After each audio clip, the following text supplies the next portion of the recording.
Israel তো বহু দূর হয়ে গেল, আমাদের পাশের দেশ ভারত। ভারতে গত কিছুদিন পূর্বে একটা আইন বাস্তবায়ন করেছে, ওয়াকফ অ্যামেন্ডমেন্ট বিল, ওয়াকফ সংশোধনী বিল। তো আমরা মসজিদ মাদ্রাসার নামে জমি ওয়াকফ করি, তো এই ওয়াকফ আইন বহুদিন থেকে চলে আসতেছে। তো ভারতে মুসলমানদের ওয়াকফ সম্পত্তি অনেক, কয়েক লক্ষ বিঘা সম্পত্তির মালিক মুসলমানেরা ওয়াকফ হিসেবে।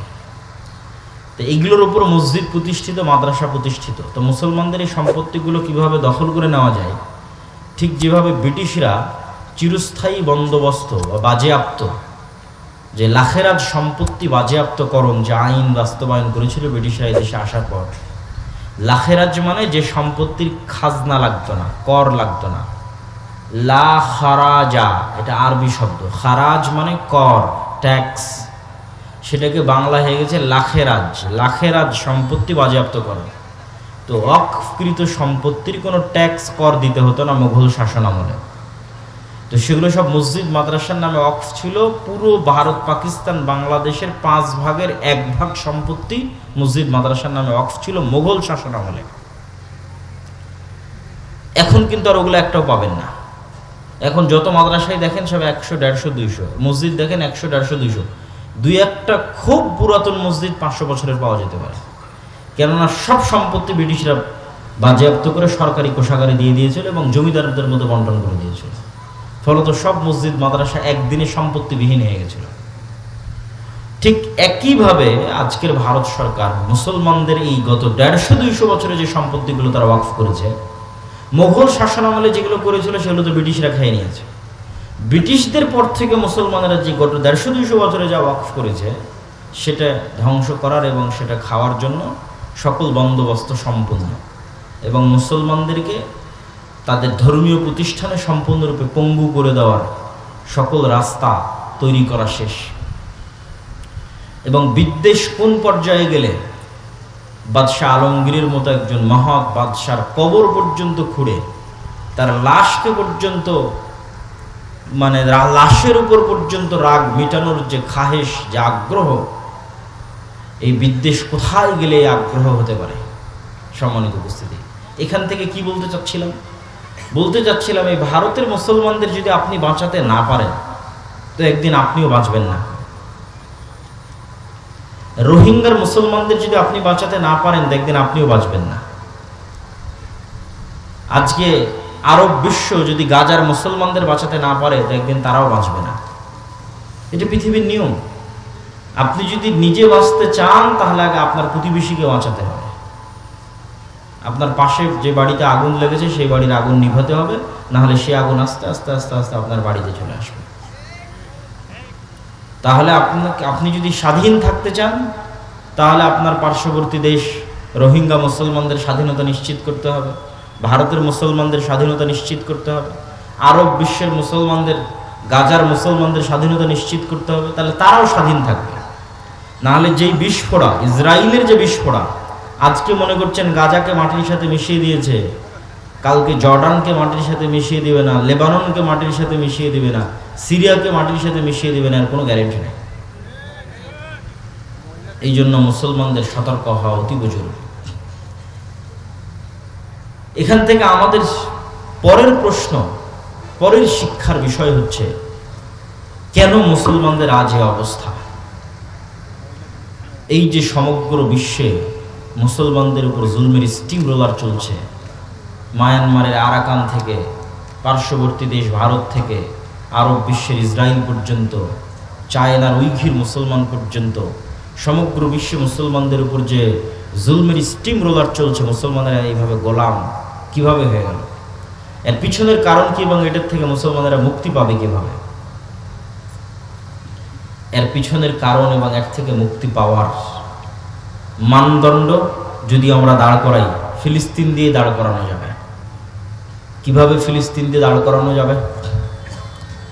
আগে আপনাকে এই ফিলিস্তিনের মাটির গুরুত্বটা বুঝতে হবে। যে আয়াত আমি তেলাওয়াত করেছি, আল্লাহ বলছেন, সুবহানাল্লাযী আসরা বিআবদিহি লাইলাম মিনাল মাসজিদিল হারাম ইলাল মাসজিদিল আকসা। মহাপবিত্র সে আল্লাহ যে তার বান্দাকে মক্কার হারাম থেকে, মানে মুহাম্মদ সাল্লাল্লাহু আলাইহি ওয়াসাল্লামকে মক্কার হারাম থেকে রাতের অন্ধকারে ওই মসজিদে আকসায় নিয়ে গেছেন, যেই মসজিদে আকসার চতুর্দিক আল্লাহ বরকত দিয়ে ঘিরে রেখেছে। আল্লাহু আকবার। কোরআনের আয়াতের অনুবাদ করলেন বারাকনা হাওলা, যে মসজিদে আকসার চারিদিক আল্লাহ বরকত দিয়ে ঘিরে রেখেছে। আর এক আয়াতে আল্লাহ সুবহানাহু ওয়া তাআলা বলেছেন ওয়ানাজ্জাইনাহু ওয়া লূতান ইলাল আরদিল্লাতী বারাকনা ফীহা লিল আলামিন। আমি আল্লাহ ইব্রাহিমকে আশ্রয় দিয়েছি ওই মাটিতে, আমি আল্লাহ লূতকে আশ্রয় দিয়েছি ওই মাটিতে, যেই মাটিতে আমি বরকত রেখেছি সমগ্র পৃথিবীর মানুষের জন্য। কোন মাটিতে আশ্রয় দিয়েছেন? ইব্রাহিম আলাইহিস সালাতু ওয়াস সালামের বাপের বাড়ি ইরাক। বাপ যখন বাড়ি থেকে বের করে দিয়েছে, ইরাক থেকে পালিয়ে উনি আশ্রয় নিয়েছেন জেরুজালেমে, ফিলিস্তিনে, শামে।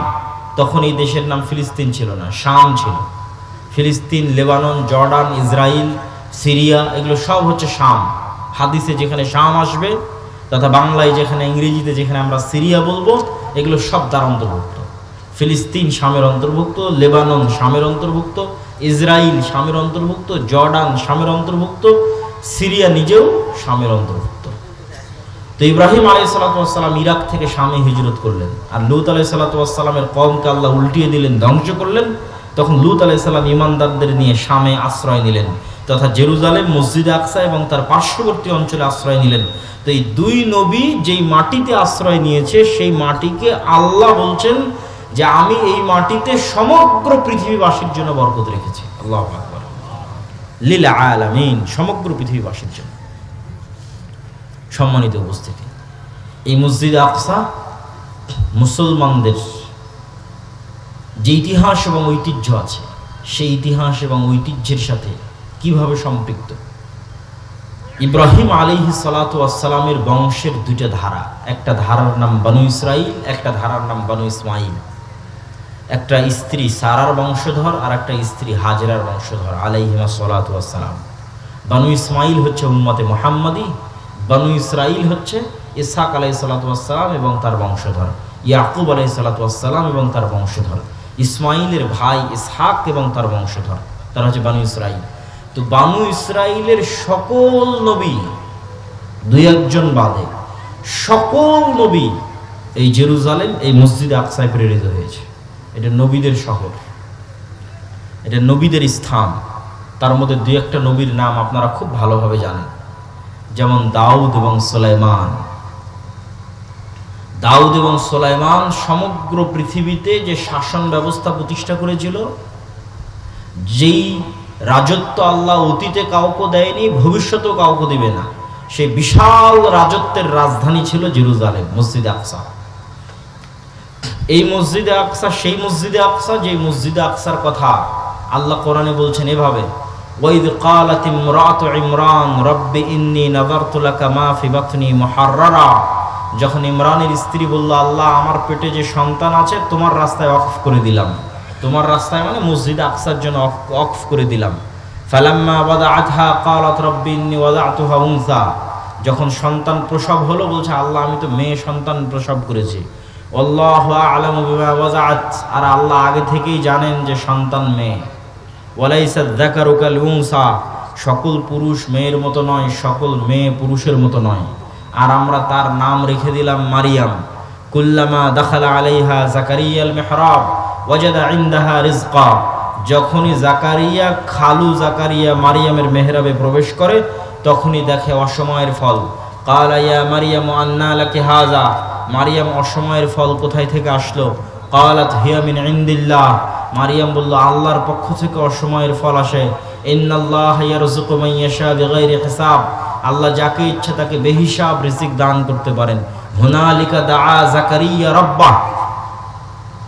জাকারিয়া যখন দেখলো আল্লাহ ইমরানকে এত সৎ একজন পরহেজগার আল্লাহওয়ালা কন্যা সন্তান দান করেছে, যার কাছে আল্লাহ আসমান থেকে খাবার পাঠায়, তা আমি তো জাকারিয়া বৃদ্ধ হয়ে গেলাম, আমার তো এরকম একটা সন্তান হলো না। হুনালিকা দাআ জাকারিয়া রাব্বাহ। তখন জাকারিয়া ওখানেই সালাতে দাঁড়িয়ে গিয়ে আল্লাহর কাছে দোয়া করতে লাগলেন, আল্লাহ আমাকে একটা সৎ সন্তান দাও। বৃদ্ধ হয়ে গেছি, আমার স্ত্রী বন্ধায়, চুল দাড়ি পেকে গেছে, কিন্তু সন্তান চাই, মারিয়ামের মতো। তো এই মারিয়াম যেই মসজিদের খেদমত করছে, সেই মসজিদের নাম কি? মসজিদে আকসা। এই যে পুরো ঘটনা বলতেছে, আল্লাহ নিজে কোরআনে বলতেছে, সূরা মারিয়ামের নামে আলাদা সূরা আছে, এগুলো সব মসজিদে আকসায় ঘটতেছে। তারপরে মারিয়াম আলাইহিস সালাতু ওয়াস সালামের পেটেও যখন সন্তান আসলো, তিনি যখন নির্জন এলাকায় চলে গেলেন এবং সন্তান কোলে করে নিয়ে যখন গ্রামে ফিরে আসলেন সন্তান প্রসবের পর, তখন গ্রামের মানুষ বলতে লাগলো, মা কানা আবুকা ইমরাআ সাউইন ওয়া মা কানাত উম্মুকা বাগিয়া, তোমার বাপ তো খারাপ মানুষ ছিল না, তোমার মা তো ব্যভিচারী ছিল না, তাহলে তুমি এই সন্তান কোথায় থেকে নিয়ে এসেছো? ফাআশারাত ইলাইহি, মারিয়াম কোলের দিকে ইশারা করে বলল, আল্লাহ বলে দিয়েছে তুমি মুখ খুলবা না, বরং হাত দিয়ে বাচ্চার দিকে ইশারা করবা। তো কোলের বাচ্চার দিকে মারিয়াম আলাইহিস সালাতু ওয়াস সালাম ইশারা করলেন। তখন তারা বলছে, কাইফা নাতাকাল্লামু মান কানা ফিল মাহদি সাবিয়্যা, এই বাচ্চার সাথে কিভাবে কথা বলবো যে এখন মায়ের কোলে দুধ পান করে? তখন ঈসা আলাইহিস সালাতু ওয়াস সালাম মায়ের কোল থেকে বলে উঠছেন, ইন্নী আব্দুল্লাহ আতানিয়াল কিতাবা ওয়া জাআলানি নাবিয়্যা, আমি আল্লাহর বান্দা, আল্লাহ আমাকে কিতাব দিয়েছে, আল্লাহ আমাকে নবী করে পাঠিয়েছে, ওয়া আওসানি বিস সালাতি ওয়াজ যাকাতি মা দুমতু হাইয়্যা, আর আল্লাহ আমাকে আদেশ দিয়েছে যতদিন পৃথিবীতে বেঁচে থাকবো ততদিন যেন সালাত আর যাকাত আদায় করি। আল্লাহু আকবার। ছোট্ট বাচ্চা মায়ের কোলে কথা বলতেছে, কিন্তু প্রথম কথার মধ্যে আছে যে আল্লাহ আমাকে আদেশ দিয়েছে মরা পর্যন্ত কোন দুটো জিনিস আদায় করতে? সালাত এবং যাকাত। এটা কিন্তু মুহাম্মদ সাল্লাল্লাহু আলাইহি ওয়াসাল্লামের কথা বলছে না, ঈসা আলাইহিস সালামের কথা বলছে। যখন তিনি মায়ের কোলে যেদিন প্রথম কথা বলেন, সেই দিনই তিনি বলছেন আল্লাহ আমাকে আদেশ দিয়েছে সালাত আর যাকাত আদায় করতে। তাহলে সালাত যাকাত মুহাম্মদ সাল্লাল্লাহু আলাইহি ওয়াসাল্লামের নিয়ে আসা বিধান নয়, আগের থেকে সব নবীর উপর সালাত যাকাত ফরজ ছিল, সব নবীর উপর। তো এই ঘটনা কেন বললাম? তাহলে ঈসা আলাইহিস সালামের জন্মস্থান কোথায় হলো? জেরুজালেম। আজকের ফিলিস্তিন, আজকের যেই মসজিদ আকসা এবং তার পার্শ্ববর্তী অঞ্চল, সেটা যে ঈসা আলাইহিস সালামের জন্মস্থান। এটা কেন বললাম ঈসা আলাইহিস সালামের জন্মস্থান এবং দাউদ সুলাইমানের রাজত্বের কেন্দ্র? ঈসা আলাইহিস সালামের জন্মস্থান বলার পিছনে কারণ হচ্ছে আজকের বিশ্বের যেই ধর্মের অনুসারী সবচেয়ে বেশি, নাম কাওয়াস্তে কাগজে কলমে, বাস্তবে নয়, প্র্যাকটিক্যাল নয়। প্র্যাকটিক্যাল একটা খ্রিস্টান খুঁজে পাওয়া কঠিন। কেন খুঁজে পাওয়া কঠিন? ঈসা আলাইহিস সালাম নিজে বলতেছে প্রথম বাক্য, ইন্নী আব্দুল্লাহ, আমি আল্লাহর বান্দা, আর খ্রিস্টানরা বলতেছে আল্লাহর ছেলে। নাউজুবিল্লাহ। উনি মুখ দিয়ে প্রথম যে বাক্য উচ্চারণ করছেন, কোরআন বলছে ওনার মুখ দিয়ে উচ্চারিত প্রথম বাক্য হচ্ছে ইন্নী আব্দুল্লাহ, আমি আল্লাহর বান্দা, আর খ্রিস্টানরা বলতেছে তিনি নাকি আল্লাহর ছেলে। তাহলে তো এরা প্র্যাকটিক্যাল খ্রিস্টান হলো না? কাগজে কলমে নাম কাওয়াস্তে বর্তমান পৃথিবীতে খ্রিস্টান ধর্মের অনুসারী সবচেয়ে বেশি, মুসলমানদের চেয়ে বেশি। তাহলে এই যে পুরো খ্রিস্টান বিশ্বের যিনি নবী, তথা ইউরোপ এবং আমেরিকার মানুষেরা যাকে নবী হিসেবে মানে, তার জন্মস্থান হচ্ছে ফিলিস্তিন, জেরুজালেম। এই জন্য এখানে আরও একটা মজার জিনিস আছে। ইউরোপ আর আমেরিকার গর্ব হচ্ছে গায়ের রং, চামড়া সাদা, এবং এটাকে ভিত্তি করে তাদের দেশে রেসিজম চলে। আগে প্রচুর চলতো, এখন বাহ্যিকভাবে কমে গেছে, অন্তরে আছে। এটার কারণে আজ থেকে 70-80 বছর আগে কালো নিগ্রো আফ্রিকানদেরকে তারা গোলাম হিসেবে খাটাতো। কেন? এদেরকে তারা মানুষই মনে করতো না, just only for colour, skin colour, গায়ের চামড়ার রঙের কারণে। এবং এশিয়ানদেরকে, সেমেটিকদেরকে, যারা মেটে শ্যামা অথবা শ্যামা সাদা, মেটে সাদা, তাদেরকেও তারা নিম্ন হিসেবে তুলনা করে। কিন্তু ইউরোপিয়ান আর আমেরিকানরা এটাও ভুলে গেল যে তারা যাকে নবী হিসেবে মানতেছে তার গায়ের রং তাদের মতো নয়। ঈসা আলাইহিস সালামের জন্ম কোথায় হচ্ছে? ঈসা আলাইহিস সালামের জন্ম হচ্ছে জেরুজালেমে। ঈসা আলাইহিস সালাম সন্তান কার? ইব্রাহিমের। তাহলে ঈসা আলাইহিস সালাম এশিয়ান, সেমেটিক, অ্যারাবিয়ান। মুহাম্মদ সাল্লাল্লাহু আলাইহি ওয়াসাল্লামের গায়ের রং যা, আমার আপনার গায়ের রং যেমন, যদি কারো গায়ের রং মেটে উজ্জ্বল বর্ণের সাদা হয়, শ্যামা সাদা হয়, ধবধবে হলদে সাদা যে ইউরোপিয়ান আমেরিকান, সে গায়ের চামড়া ঈসা আলাইহিস সালামের ছিল না। তাহলে তাদের যে গায়ের চামড়াকে ভিত্তি করে যে অহংকার, সেটার কোনো ভিত্তি থাকে না। এবং এখানে আরো একটা জিনিস শিখার আছে। আজকের ইসরায়েলে সবাই মাইগ্রেট করে এসেছে আমেরিকা এবং ইউরোপ থেকে, সবার গায়ের চামড়া ধবধবে সাদা। তো সে কেমনে ইব্রাহিম আলাইহিস সালাতু ওয়াস সালামের সন্তান হয়? ইব্রাহিম আলাইহিস সালাতু ওয়াস সালামের সন্তান হলে তো গায়ের চামড়া সেই রঙের, সেই কালারের ঠিক থাকতে হবে। কেননা তাদের যে অহংকার, সেই অহংকারের ভিত্তিটা কি? তাদের অহংকারের ভিত্তি আল্লাহ সুবহানাহু ওয়া তাআলা নিজে কোরআনে মাজিদে বলছেন যে আশাদ্দুন নাসে আদাওয়াহ, মুমিন এবং মুসলমানদের সাথে সবচেয়ে বেশি শত্রুতা করবে পৃথিবীতে দুইটা জাতি। একটা হচ্ছে পাশের দেশের ব্রাহ্মণ্যবাদী মুশরিকরা, আর একটা হচ্ছে ইসরায়েলের জায়নিস্ট ইহুদিরা। আল্লাহর কোরআনের আয়াত, আল্লাহ বলেছেন যে মুসলমানদের উপর সবচেয়ে বেশি শত্রুতা করবে ব্রাহ্মণ্যবাদী হিন্দুরা, জায়নিস্ট ইহুদিরা মুসলমানদের সাথে সবচেয়ে শত্রুতা করবে। তাহলে বাদ গেল কে? খ্রিস্টানেরা শত্রুতার দিক থেকে অতটা থাকবে না। কেন থাকবে না? আল্লাহ তাদেরকে বলেছেন ওয়ালা যালিন, তারা সত্য জানে না, জানলে সত্য মেনে নিত। এই জন্য অতীতেও যত মানুষ ইসলাম গ্রহণ করেছে তার বেশিরভাগ খ্রিস্টান থেকে ইসলাম গ্রহণ করেছে। কিয়ামত পর্যন্ত যত মানুষ ইসলাম গ্রহণ করবে তার বেশিরভাগ খ্রিস্টান থেকে ইসলাম গ্রহণ করবে।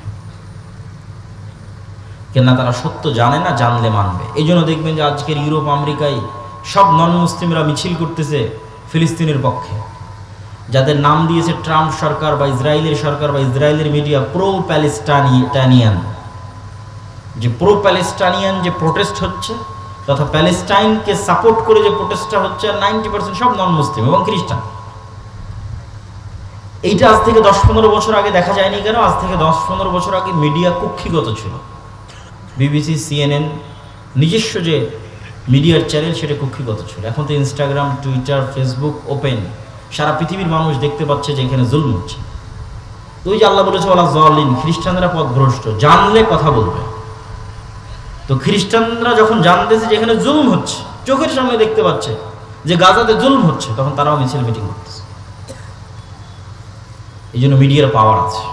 আপনি যদি মনে করেন আমেরিকাকে একচাটিয়ে দোষ দিবেন যে আমেরিকা ইসরায়েলকে সাপোর্ট দিচ্ছে, দোষ দেওয়া যাবে, তবে আর একটা ব্যাখ্যাও আছে। আর একটা ব্যাখ্যা হচ্ছে আমেরিকা ইসরায়েলকে তার জুলম হিসেবে যতটা না তাকে সাপোর্ট, এমনভাবে গত 100 বছরে ইউরোপ এবং আমেরিকার ব্রেন ওয়াশ করেছে মিডিয়া দিয়ে যে ওদের চাইতে দুনিয়াতে মাজলুম আর কেউ নেই। একটা পয়েন্ট অফ ভিউ যেটা আমরা দেখতেছি সেটা কি? আমেরিকা ইসরায়েলকে সাপোর্ট দিচ্ছে তার জুলমে। এর মধ্যে আরেকটা জিনিস আছে যেটা আমরা জানি না, সেটা হচ্ছে গত 100 বছরে ইহুদিরা এমনভাবে খ্রিস্টানদের ব্রেন ওয়াশ করেছে আমেরিকা এবং ইউরোপে যে আমাদের চাইতে এই পৃথিবীতে মাজলুম কেউ নাই। এটা তৈরি করতে সহযোগিতা করেছে কোনটা? ওই যে হিটলার 60 লক্ষ ইহুদিকে গ্যাস চেম্বারে ঢুকিয়ে হত্যা করেছিল। 60 লক্ষ ইহুদিকে গ্যাস চেম্বারে ঢুকিয়ে হত্যা করার পর ওটাকে বলা হলোকাস্ট। এই এক হলোকাস্টকে বিক্রি করে দেখো আমাদের উপর কি জুলুম হয়েছে। 60 লক্ষ ইহুদিকে গ্যাস চেম্বারে ঢুকিয়ে হত্যা করা হয়েছে। পৃথিবীতে কোথাও আমাদের দাঁড়ানোর জায়গা নেই। যেখানেই যাই সেখানে মানুষ আমাদের সাথে খারাপ ব্যবহার করে, আমাদেরকে মারে ধরে। অথবা আমাদের জন্য একটা দেশ দাও, একটা জায়গা করে দাও যেখানে গিয়ে আমরা থাকবো। তাহলে তার জুলমের সাপোর্ট হিসেবে যতটা, তার কিন্তু আর একটা বড় অংশ আছে, এটা দেখানো যে আমরা মাজলুম। ঠিক এই কাজটাই কিন্তু এখন মুসলমানেরা একটু হলেও সাকসেস হচ্ছে, যে গাজার মানুষেরা মাজলুম, এখানে ইসরায়েল হচ্ছে জালেম এবং গাজার মানুষেরা মাজলুম। এটাই ওপেন সোশ্যাল মিডিয়ার এই সোর্সিং থাকার কারণে ইউরোপ এবং আমেরিকার যারা সাধারণ মানুষ তাদের পক্ষে এই বিষয়টা বোঝা এবং গ্রহণ করা সহজ হচ্ছে এবং তারা এটার পক্ষে অবস্থানও প্রকাশ করতেছে। তো তাদের লজিকটা বলতে চাচ্ছিলাম যে ইসরায়েল বা ইহুদি বা ব্রাহ্মণ্যবাদী যে দুইটা জাতির কথা আল্লাহ বলল যারা মুসলমানদের সাথে সবচেয়ে বেশি শত্রুতা করবে, লজিকটা কি? লজিকটা হচ্ছে সুপারিয়রিটি থিওরি। ইহুদিরা বিশ্বাস করে যে তারা চোজেন বাই দ্য গড, তথা আল্লাহর পক্ষ থেকে পৃথিবীতে বাছাইকৃত একমাত্র আল্লাহর সন্তান হচ্ছে ইহুদিরা। বলেন নাউজুবিল্লাহ। এই জন্য কেউ ধর্ম চেঞ্জ করে ইহুদি হতে পারবে না, জন্মগত ইহুদি হতে হবে। এই কারণে তারাবাদে, যেহেতু তারা চোজেন বাই দ্য গড, আল্লাহ কর্তৃক বাছাইকৃত আল্লাহর সন্তান, তাদের বিশ্বাস অনুযায়ী এই জন্য তারাবাদে আর বাকি পৃথিবীর সবাই হচ্ছে গরু, ছাগল, মহিষ, ভেড়া, বকরি অথবা পশু প্রাণী নয়, এদের জবাই করলেই কি আর এদের স্ত্রী সন্তানদের ধর্ষণ করলেই কি। যেমন গাজার 50,000 মানুষকে হত্যা করে ওদের কোনো ফিলিংস কাজ করেনি, ওরকম 50,000 সুযোগ পেলে 50,000 খ্রিস্টানকে হত্যা করবে, কোনো ফিলিংস কাজ করবে না। কেননা তার ব্রেনে আছে সুপারিয়রিটি থিওরি, সে তার রব কর্তৃক বা আল্লাহ কর্তৃক বাছাইকৃত পৃথিবীর একমাত্র সন্তান, বাকি সব গোলাম। একই সুপারিয়রিটি থিওরি আমাদের পাশের দেশের ব্রাহ্মণ্যবাদীরা বিশ্বাস করে। এরা বিশ্বাস করে কি, যে আমরা তাদের বিশ্বাস অনুযায়ী আমরা ভগবানের মাথা থেকে তৈরি হয়েছি। এই জন্য কেউ নতুন করে ধর্ম চেঞ্জ করে ব্রাহ্মণ হতে পারবে না। ব্রাহ্মণ জন্মগত হতে হবে, লিগ্যাসি বংশগত হতে হবে। তো ব্রাহ্মণরা কোত্থেকে তৈরি হয়েছে? ভগবানের মাথা থেকে তৈরি হয়েছে। আর বাকি ক্ষুদ্র, তারপরে হচ্ছে কি বলে বৈশ্য, ক্ষত্রিয়, যত ওদের যে জাত পাতের যে ভেদ আছে, নিম্ন শ্রেণীর হিন্দু যারা আছে, বলি দেওয়া লাগলে ওদের ছেলে মেয়েকে বলি দাও, যা করা লাগবে সব ওদের, কাজ করবে ওরা, খাটবে ওরা, ব্রাহ্মণরা বসে থেকে খাবে, বাকি সব গোলাম। এটাই কিন্তু হিন্দু কালচার। এবং এই কারণেই কিন্তু বাংলাদেশের মুসলমানেরা এত বেশি মুসলমান হয়েছে। কেন? বাংলাদেশের মুসলমানেরা বেশিরভাগ নিম্ন বর্ণের হিন্দু ছিল। যখন বিদেশ থেকে মুসলমানেরা এই দেশে প্রবেশ করেছে, তখন এই দেশের হিন্দুরা দেখেছে এর চাইতে সাম্যতার ধর্ম, এর চাইতে সমতার ধর্ম, এর চাইতে মানবতার ধর্ম, যেখানে রাজা কি, বাদশাহ কি, আমির কি, প্রজা কি, এক সিস্টেমে, এক কাতারে, এক মসজিদে, কেউ বলতে পারবে না যে মসজিদে ওই জায়গাটা আমার, কেউ আগে জায়গা না জায়গা এই জায়গাটা আমার, এখানে যেন কেউ না বসে, কোনো ক্ষমতা নেই। রাজা বাদশাহ কারো ক্ষমতা নেই। মসজিদে যে যেভাবে প্রবেশ করেছে, সে যে যেভাবে জায়গা পেয়েছে, সে সেখানে বসবে, সে সেখানে সালাত আদায় করবে, পায়ের সাথে পা মিলাবে। এই যে ইসলামের মধ্যে কালারকে কেন্দ্র করে, জন্মগতকে কেন্দ্র করে, কোনো কিছুকে কেন্দ্র করে যে কোনো ভেদাভেদ নাই, যে রাসূল সাল্লাল্লাহু আলাইহি সাল্লাম হাদিসে বলেছে লা ফাজলা লিআরাবিয়্যিন আলা আজামিয়্যিন ওয়ালা লিআজামিয়্যিন আলা আরাবিয়্যিন, যে কোনো আরবের ন্যূনতম প্রাধান্য নাই কোনো অনারবের উপর, কোনো অনারবের ন্যূনতম প্রাধান্য নাই কোনো আরবের উপর, কোনো কালো রঙের মানুষের ন্যূনতম প্রাধান্য নাই সাদা রঙের মানুষের উপর, কোনো সাদা রঙের মানুষের ন্যূনতম প্রাধান্য নাই কোনো কালো বর্ণের মানুষের উপর। এই যে বিশ্বের সবচেয়ে শ্রেষ্ঠ মানুষকে শুধুমাত্র আদম সন্তান হিসেবে ট্রিট করা। যদি জো বাইডেন, তো জো বাইডেনও আদম আলাইহিসসালাতু ওয়াসসালামের সন্তান। ডক্টর ইউনুস, তো ডক্টর ইউনুস আদম আলাইহিসসালাতু ওয়াসসালামের সন্তান। বাই বর্ন, জন্মগতভাবে রক্তের দিক থেকে এরা সমান। গায়ের রঙের কারণে, কোন বংশে জন্মগ্রহণ করেছে, কোন এলাকায়, কোন দেশে জন্মগ্রহণ করেছে, এর কারণে মান সম্মানের কোনো কমতি হবে না। মান সম্মানের কমতি হবে কাজের কারণে, কর্মের কারণে। তো যখন এই অঞ্চলের নিম্নবর্ণের হিন্দুরা দেখলো যে তো এর চেয়ে শ্রেষ্ঠ ধর্ম হয় না, তখন দলে দলে ইসলাম গ্রহণ করেছে। তাহলে ওখানে ইহুদিদের সুপারিয়রিটি থিওরি, এখানে হিন্দুদের সুপারিয়রিটি। ব্রাহ্মণ্যবাদী হিন্দু আর জায়নিস্ট ইহুদি, এরা হচ্ছে সুপারিয়রিটি থিওরিতে বিশ্বাস করে। এরা বাদে, যেমন ব্রাহ্মণ্যবাদী হিন্দুরা মুখে বলুক আর না বলুক, তারা কি মনে করে? তারা মুসলমানদের মনে করে লেচ্ছ, জবন, অস্পৃশ্য। অস্পৃশ্য মানে যাকে টাচ করাও যায় না, এতটা অপবিত্র। শেখ মুজিবুর রহমান তার আত্মজীবনীতে লিখেছে, সে তার এক হিন্দু বন্ধুর বাড়িতে বেড়াতে গেছিল, এই কারণে ওর মা ওর খালারা মিলে ওই বাড়ি 7 বার করে ধুয়েছে, কেননা মুসলমান প্রবেশ করেছে ওই বাড়িতে। অস্পৃশ্য, যাকে স্পর্শ পর্যন্ত করা যায় না। এই সুপারিয়রিটি থিওরির কারণে আজকে তাদের এত অহংকার। এই জন্য মুসলমানদেরকে তারা পশু প্রাণী মনে করে না। আজকে গাজায় যা দেখছেন, এরকম অবস্থা যে বাংলাদেশে হবে না তার কোনো গ্যারেন্টি নেই। বাংলাদেশের ভাগ্য ভালো যে 24 জুলাইয়ের যে আন্দোলন, সেটার কারণে হয়তো বাংলাদেশের ওই ভাগ্য বরণ করা, গাজার ভাগ্য বরণ করা হয়তো আর 10, 15, 20 বছর, 50 বছর হয়তো পিছিয়ে গেছে। তবে মুসলমানদের জন্য সুযোগ আছে, বাংলাদেশের মুসলমানদের জন্য সুযোগ আছে, যে তারা যদি তাদের ঈমান, আমল, আকীদায় অটল এবং অটুট থাকে, তাহলে এটার থেকে বাঁচতে পারবে। আমি সে আলোচনাটাই করছিলাম, আবারও আলোচনার মূলে ফিরে যাই, যে আমরা মুসলমানদের এই যে অধঃপতন, এটার এই শিকার হয়েছে, এটার কারণ কি? আমি বলছিলাম যে এটার মানদণ্ড ফিলিস্তিন দিয়ে দাঁড় করানো যাবে। কিভাবে ফিলিস্তিন দিয়ে দাঁড় করানো যাবে? এই ফিলিস্তিন যখন ওমর রাদিয়াল্লাহু তাআলা আনহু বিজয় করে, এই ফিলিস্তিন যখন সালাহুদ্দিন আইয়ুবী বিজয় করে, তখন আপনি এবার ইতিহাস পড়েন কি ছিল ওমর রাদিয়াল্লাহু তাআলা আনহুর কাছে। আল্লাহর কসম করে বলতে পারি, আমি আল্লাহর কসম করে বলতে পারি, আজকে একটা মুসলিম দেশের যা ক্ষমতা আছে, তার 60% ক্ষমতা ওমর রাদিয়াল্লাহু তাআলা আনহুর ছিল না। আজকে সৌদি আরব, তুরস্ক, মালয়েশিয়া, পাকিস্তান, বাংলাদেশ, মিশর, এদের যে দুনিয়াবি যে ক্ষমতা আছে, তার 60% ক্ষমতা ওমর রাদিয়াল্লাহু তাআলা আনহুর ছিল না। রোমান এম্পায়ারের সাথে তুলনা করলে কিছুই না। তাহলে কি দিয়ে ওমর রাদিয়াল্লাহু তাআলা জেরুজালেম বিজয় করলেন? 12,000 মুজাহিদ জেরুজালেম ঘেরাও করে আছে 1 মাস থেকে, তার মধ্যে 4,000 সাহাবী। আবু উবাইদা ইবনুল জাররাহ চিঠি লিখেছে আমিরুল মুমিনিন খলিফাতুল মুসলিমিন ওমর ইবনুল খাত্তাবের কাছে, যে পাদ্রীরা বলছে আপনি না আসলে চাবি হস্তান্তর হবে না। ওমর রাদিয়াল্লাহু তাআলা মদিনা থেকে রওনা দিলেন জেরুজালেমের উদ্দেশ্যে, 1200 কিলোমিটারের পথ। যখন জেরুজালেমে প্রবেশ করতেছেন তখন তিনি উটের রশি ধরে টানতেছেন আর তার গোলাম উটের পিঠে বসে আছে। আবু উবাইদা ইবনুল জাররাহ হন্তদন্ত হয়ে ছুটে এসে বলছে, ইন্নার রোমান লা ইয়ানজুরু ইলাইনা নাজরাতা কিল্লা, আমিরুল মুমিনিন করেছেন কি? আপনার জামা কাপড়ের অবস্থা আর এইভাবে উটের রশি ধরে টানা, এগুলো দেখলে তো পাদ্রীরা হাসাহাসি করে। কেন ওরা তখন রোমান এম্পায়ারের সবচেয়ে বড় তীর্থস্থান হচ্ছে জেরুজালেম। কত বড় বিজয় এটা! এখন কল্পনা করেন যে এখন যান আপনি বিজয় করেন জেরুজালেম।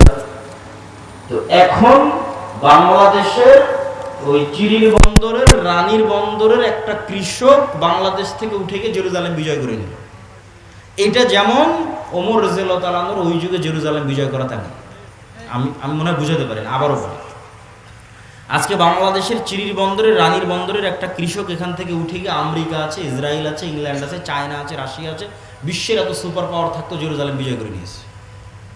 এইটা যেমন ঠিক ওই যুগে রোমান এম্পায়ার এবং ওই যুগের পারস্য এম্পায়ার, পার্সিয়ান এম্পায়ার এর উপস্থিতিতে আরবে তৈরি হওয়া এক মরুভূমি থেকে উঠে আসা এক রাখাল, যাকে কেউ চিনত না, ওমর ইবনুল খাত্তাব, খালি হাতে জীর্ণ শীর্ণ অবস্থায় জেরুজালেম বিজয় করে নিয়েছে। তো যে ওমর রাদিয়াল্লাহু তাআলার কাছে কিছু ছিল না। তা আবু উবাইদা ইবনুল জাররাহ বলছে যে আপনাকে দেখলে তো এরা আমাদেরকে ছোট মনে করবে, আপনি যেভাবে আসছেন। ওমর রাদিয়াল্লাহু তাআলা বলছে, আমরা জাহিলি যুগে কেউ আমাদের চিনত না। এই বাংলাদেশের একটা কৃষককে যেমন কেউ চিনে না, মাঠে কাজ করা কৃষককে, তো ওই মরুভূমির রাখালকে কে চিনবে? কেউ চিনত না। ওমর রাদিয়াল্লাহু তাআলাকে কেউ চিনত না, জাহিলি যুগে আমাদের কেউ চিনত না। আজকে আমার হাতে জেরুজালেম বিজয় হচ্ছে। তো আমার হাতে জেরুজালেম বিজয় হচ্ছে, আ'আজ্জানাল্লাহু বিল ইসলাম। এই সম্মানটা আমরা অর্জন করেছি, এই ক্ষমতাটা আমরা অর্জন করেছি তাকওয়া, পরহেজগারিতা, আল্লাহ ভীরুতা দিয়ে। এই জন্য দেখবেন যে জেরুজালেমে হামলা হচ্ছে, গাজায় হামলা হচ্ছে, বিশাল নিন্দা, বয়কট সবকিছু চলতেছে, মিছিল মিটিং সবই হচ্ছে।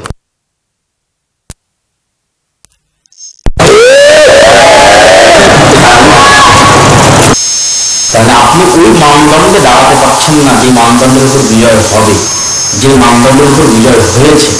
ক্ষমতা দিয়ে, মিছিল দিয়ে, দাপট দিয়ে, অস্ত্র দিয়ে বিজয় হয়নি। খালিদ বিন ওলীদের যুদ্ধ দেখেন, ইয়ারমুকের যুদ্ধ দেখেন, মুতার যুদ্ধ দেখেন। কোথায় কয়েক লক্ষ সেনাবাহিনী, কোথায় কয়েক হাজার। সুলতান সালাহউদ্দিন আইয়ুবীর হিত্তিনের যুদ্ধ দেখেন, কোথায় কয়েক লক্ষ প্রশিক্ষিত লাইন যোদ্ধা, আর কোথায় মরুভূমির এক প্রান্ত থেকে আর এক প্রান্ত ঘুরে বেড়ানো এক অসহায় মরুবিদুইন, মাত্র কয়েক হাজার সৈন্যবাহিনী সুলতান সালাহউদ্দিন আইয়ুবীর হাতে। তুরস্কের ইস্তাম্বুল বিজয় করেন সুলতান মুহাম্মদ আল ফাতেহ।